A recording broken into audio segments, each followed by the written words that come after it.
Your mind is a time machine. You have a power you use every single day, probably without even realizing it. It's your mind's built-in time machine, and in the next few minutes, I'm going to show you how to grab the controls to help heal your past and start building the future you actually want. I know what you're thinking. A time machine? Really? It sounds like something straight out of science fiction. But what if I told you this ability is not only real, but it's a fundamental part of being human? It's a mental skill that neuroscientists call mental time travel. It's your ability to reconstruct past experiences and imagine countless possible futures. Do you ever feel stuck? Maybe haunted by a mistake you wish you could undo? Or maybe you just feel a constant, low-level hum of anxiety about the future. A future that feels like it's happening to you, instead of for you. We all have moments where we wish we could rewind and change things, or fast forward to a time when everything's finally okay. That feeling is the key. It's a signal that you're already at the controls of your time machine. The problem is, you might be operating it unconsciously, letting it pull you into loops of regret or waves of worry. Today, that stops. Today, you learn to take the pilot's seat. We'll break it down into 3 steps. How to use the rearview mirror to change the story of your past. How to take the controls in the present. And finally, how to look through the windshield to design your future. Section 1. The rearview mirror. Healing old wounds. Let's start by looking backward. For a lot of us, the past isn't just a collection of memories. It's a place we get stuck in. Old failures, embarrassing moments, deep hurts. They can play on a loop, and every time they do, they feel just as real and just as painful as the moment they happened. But here's the secret. Your memory isn't a perfect recording. It's a reconstruction. For a long time, the thinking was that long-term memories were locked away like files in a cabinet. But neuroscience has revealed a fascinating process our brains can use to update old memories, which is the basis for many modern therapies. It's called memory reconsolidation. Here's what that means in simple terms. Every time you recall a memory, it doesn't just play back. It becomes temporarily unlocked and changeable before it gets stored again. In this brief window, your brain has the chance to modify the memory before saving it. It's a natural process for updating old information. Now, you can't change what happened, but you can absolutely change the story you tell yourself about what happened. You can change its emotional weight. That's how you heal. Think of it like this. A memory is a scene your brain builds. You can learn to be the director of that scene. So let's try it. This is your first technique. Bring to mind a memory, not your deepest trauma, but a moment that still has a little sting. A mistake you made, an opportunity you missed, a time you felt rejected. Got it? Normally, when this memory pops up, you're thrown right back into the feeling of it. Not this time. This time, just watch it like a movie on a screen, from a safe distance. You're in the audience. Now step into the role of the compassionate director. Pause the scene at its toughest moment. See your younger self in that scene. What do they need to hear from the you of today? What wisdom have you gained since then? What lesson did that painful experience eventually teach you? I want you to reshoot the scene in your mind.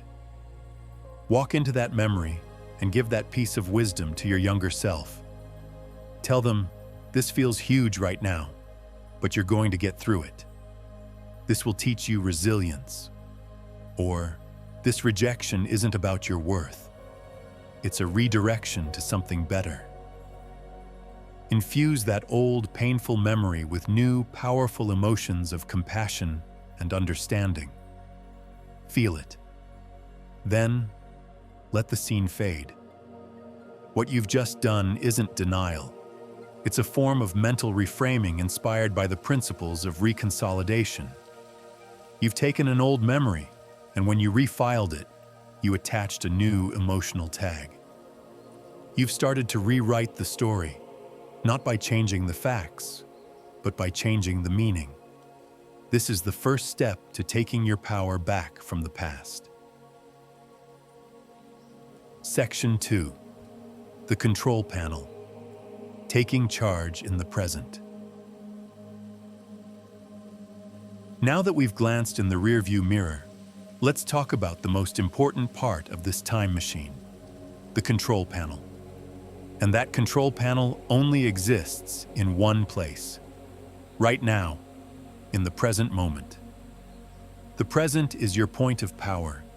It's the only place you can choose to look back at the past with wisdom or look forward to the future with intention.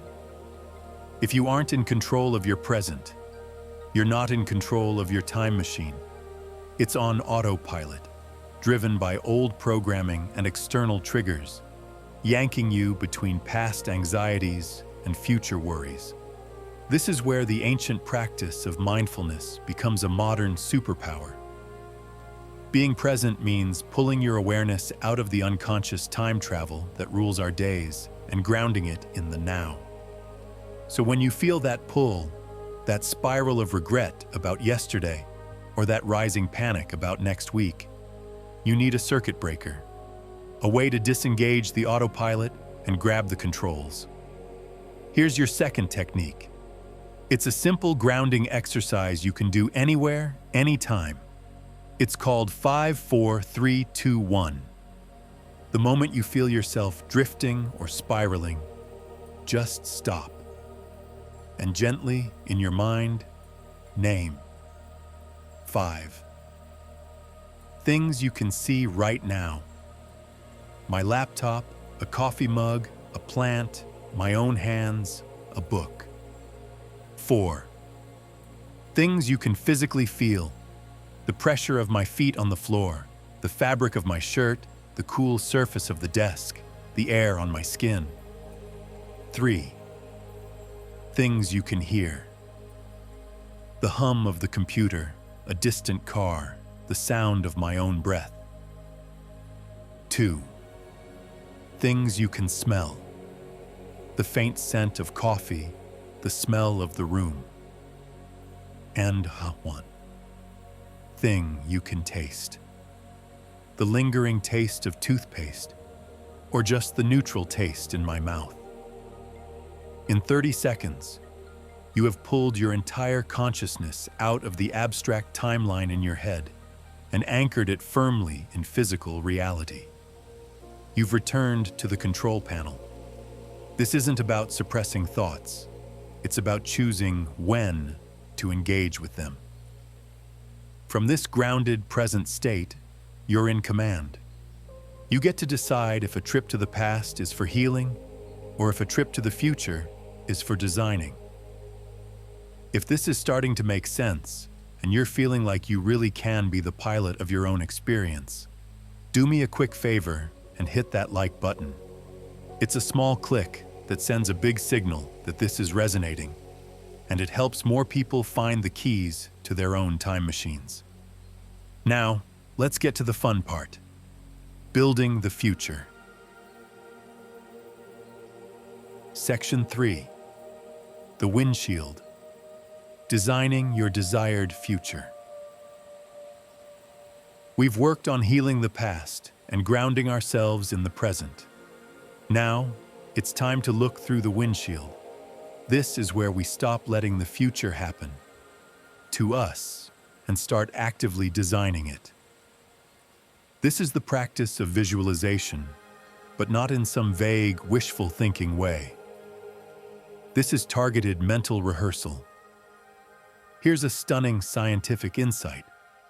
While your brain certainly knows the difference between imagination and reality, vividly imagining an experience activates many of the same neural pathways as if you were actually living it.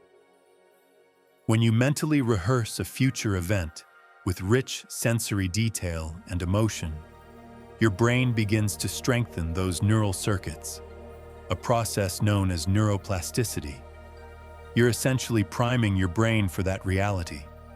You're telling your brain's attention systems, "This is what's important now."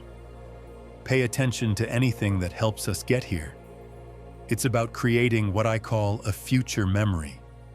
You're not just hoping for a great future. You're remembering it in advance.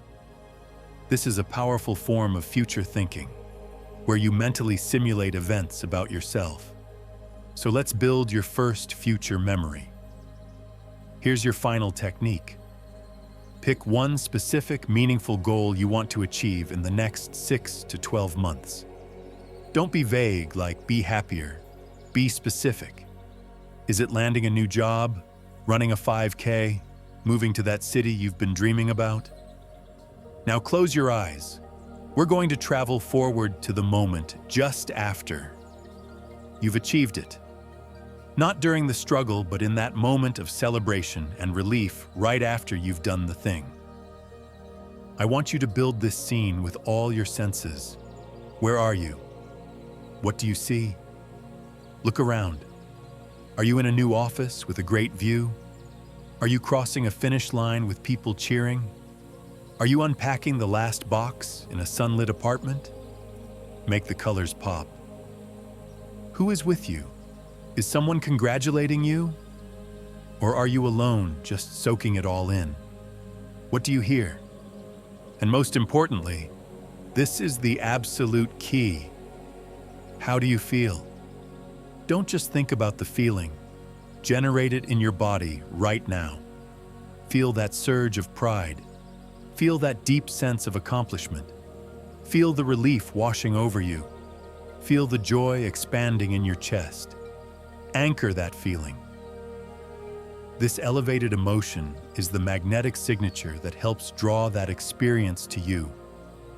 Live in this future memory for a full 60 seconds. Make it feel so real that your body gets a taste of it. When you do this regularly, your future is no longer a scary, uncertain void. It becomes a familiar destination. You're not just hoping to get there. You're walking the path to a place you've already visited in your mind. Conclusion: you are the operator. So there you have it, a 3-step guide to consciously operating your mind's built-in time machine. You now have a way to look into the rearview mirror, not with regret, but with the wisdom of a compassionate director, using what we know about how memory works to heal old wounds. You have a tool to instantly return to the control panel, using a simple grounding technique to take command of the present moment. And you have a method for looking to the future, using vivid, emotional mental rehearsal to create future memories and prime your brain for success. The past, present, and future aren't disconnected realities. They are fluid concepts you navigate every single moment inside your own mind. You are not a passive passenger being dragged along by time. You are the operator. You decide where to focus your attention, what meaning you give your experiences, and what destination you set. Your life is a story, and you're holding the pen. You can't erase the chapters already written, but you can change how you read them, and you can write any ending you choose. What's one past story you're ready to reframe, or one future memory you're excited to create? Let me know in the comments below. I truly love reading about your journeys, and if you haven't already, subscribe so we can continue this journey together. You are the creator of your timeline. Now go build a beautiful one.